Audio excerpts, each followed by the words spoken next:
बिस्मिल्लाहिर्रहमानिर्रहीम। मिर्ज़ा जहलमी का शायद ही कोई क्लिप हो जो झूठ और तज़ाद बयानी से खाली हो। इसका ताज़ा क्लिप सामने आया है जिसके थंबनेल पर उन्वान है, इंजीनियर भी तो पहले आशिक़ मुआविया था। 2812 वहाबी फ़िरका की मौत बन चुकी है। इसमें मिर्ज़ा जहलमी से एक सवाल किया गया कि पहले आपका मौक़िफ़ हज़रत मुआविया रज़ी अल्लाह तआला अन्हु के मुतल्लिक़ नरम था, अब आपने खोल कर बोलना शुरू कर दिया। तो इसका जवाब देते हुए मिर्ज़े ने जो बात की वो आप सुन रहे हैं। वाज़े कुरान और अहादीस के होते हुए अगर ऐसे मैंने किया तो अल्लाह मुझे माफ़ करे, हालांकि ऐसा नहीं था। मुझे उस वक्त इतनी चीज़ें क्लियर नहीं थी, सीधी सी बात है। मिर्ज़े की बात का हासिल ये है कि हज़रत मुआविया रज़ी अल्लाह तआला अन्हु के बारे में मेरे सामने चीज़ें वाज़े नहीं थीं, बाद में वाज़े हुईं और मिर्ज़े ने इस पर कसम भी खा ली। उस वक्त इन्होंने कहा कि इसमें तो फिर उनका नाम भी आएगा। वल्लाह मुझे उस वक्त तक आइडिया नहीं था कि ये काम डाला किस बंदे ने। उसके बाद मैंने तहकीक करनी शुरू की। नाज़रीन यकीन जानिए, मिर्ज़े ने कसम खाकर जो बात की है बिल्कुल झूठ है, ये झूठी कसमें खा रहा है।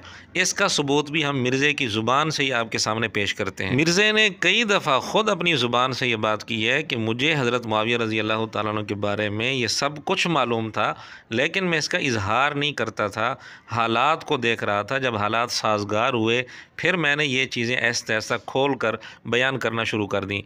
यानी ये जो झूठे इल्ज़ामात इसने सैयदना मुआविया रज़ी अल्लाह तआला अन्हु पर लगाए, ये सारी चीज़ें मिर्ज़े के बकौल कहते हैं मुझे सारी चीज़ें पहले मालूम थी। ये मैं आपको बताऊं, इज्तिहादी खता वाला भी मसला जो है ये हमने भी अपने पम्फलेट पे लिखा, इस पे मेरी क्लैरिफिकेशन भी आ गई थी और वो दावत की हिकमत के तहत हम मामलात को लेके चल रहे थे। फिर हमने बाद में आहिस्ता आहिस्ता वो चीज़ें खोल के बयान करना शुरू कर दी। जी नाज़रीन, आपने ख़ुद सुन लिया, मिर्ज़ा ये मान रहा है कि मैंने ख़ुद लिखा था पम्फलेट में कि हज़रत मुआविया रज़ी अल्लाह तआला अन्हु से इज्तिहादी ख़ता हुई है। तो मिर्ज़ा ने यहाँ मान लिया कि जब मैंने इज्तिहादी ख़ता वाली बात लिखी थी उस वक्त भी मुझे ये मालूम था कि ये बात दुरुस्त नहीं है, असल बात कुछ और है, लेकिन मैंने इसलिए लिखा था कि उस वक्त हालात साजगार नहीं थे। क्योंकि अगर मिर्ज़ा शुरू से ही यही गंद ज़हर करता जो अब ज़हर कर रहा है तो अहले सुन्नत के सादा नौजवान इसकी बातों में ना आते, इसके जाल में ना आते। इसने ये चक्कर चलाया, बाकायदा इसने मनसूबा बंदी की कि पहले इस अंदाज़ में गुफ्तगू की कि जैसे यूँ लगे कि यह अहले सुन्नत का स्कॉलर है, तर्जुमान है। इस तरह अहले सुन्नत के नौजवानों का इसने एतमाद हासिल किया। जब नौजवान इससे मुतासिर हो गए तो फिर उसने अपना अंदर का गंद ज़ाहिर करना शुरू कर दिया।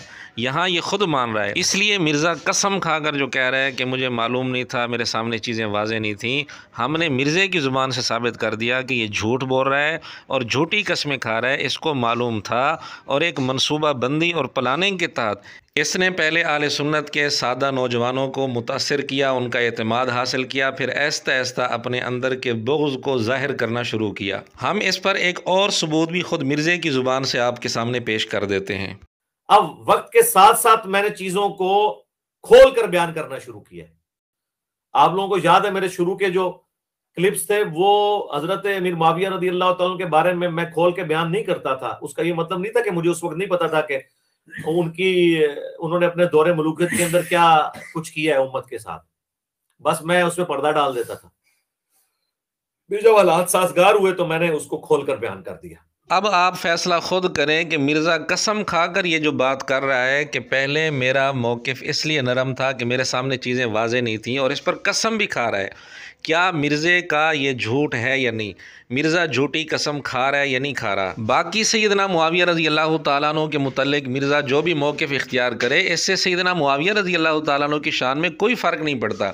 हम सिर्फ़ आपको ये दिखाना चाहते हैं कि मिर्ज़ा अपने मफाद की खातिर झूठी कसम खाने से भी गुरेज़ नहीं करता। और ये भी अजीब और हैरान कुन बात है कि मिर्ज़े ने यूट्यूब पर मशहूर होने के बाद अब तक जितने मसाइल और अकायद में अपनी तहकीक बदली है, नज़रियात बदले हैं, ऐसी तो बहुत सारी मिसालें मिल जाएंगी जिनमें पहले मिर्ज़ा अहले सुन्नत के मौक़िफ़ की तर्जुमानी करता हुआ नज़र आता है, फिर उसके बाद अपने रूहानी अब्बों अहले तशय्यो की गोद में बैठा नज़र आता है। लेकिन हमें अब तक एक मिसाल भी ऐसे नहीं मिली कि कोई नुमाया मसला या कोई नुमाया नज़रिया अकीदा हो जिसमें मिर्ज़ा पहले अहले तशय्यो की तर्जुमानी करता हुआ नज़र आता हो, پھر اس نے اس نظریے کو یا اس مسئلے کو چھوڑ کر اہل سنت کے موقف کو اختیار کر لیا ہو۔ آخر کیا وجہ ہے کہ جس مسئلے میں اور جس عقیدے میں بھی اس کی تحقیقات بدلتی ہیں، رخ بدلتا ہے، تو رخ اہل تشیع کی طرف جاتا ہے، کبھی اہل تشیع سے اہل سنت کی طرف اس کا رخ نہیں ہوا۔ اگر اس پہلو پر بھی غور کیا جائے تو مرزے کی حقیقت کافی حد تک سمجھ میں آ سکتی ہے کہ یہ تحقیقات بدلتی ہیں یا باقاعدہ منصوبہ بندی کے تحت یہ سب کچھ ہو رہا ہے۔ چلیں ہم اس کا ایک اور نمونہ بھی آپ کے سامنے پیش کر دیتے ہیں۔ قرآن کریم کے اندر جس آیت میں وضو کا حکم ہے اور اس کا طریقہ بتایا گیا ہے، تو وہاں اہل سنت اور اہل تشیع کا اس مسئلے میں اختلاف ہے کہ پاؤں دھونے ہیں یا پاؤں پر مسح کرنا ہے۔ اس آیت کی تفسیر پہلے بھی مرزے نے بیان کی تھی اپنے پہلے درس قرآن کے سلسلے میں، اور اب جو دوسرا درس قرآن کا سلسلہ ہے اس میں بھی اس آیت کی تفسیر بیان کی ہے۔ دونوں جگہ مرزے کی گفتگو سنی جائے تو زمین آسمان کا فرق لگتا ہے۔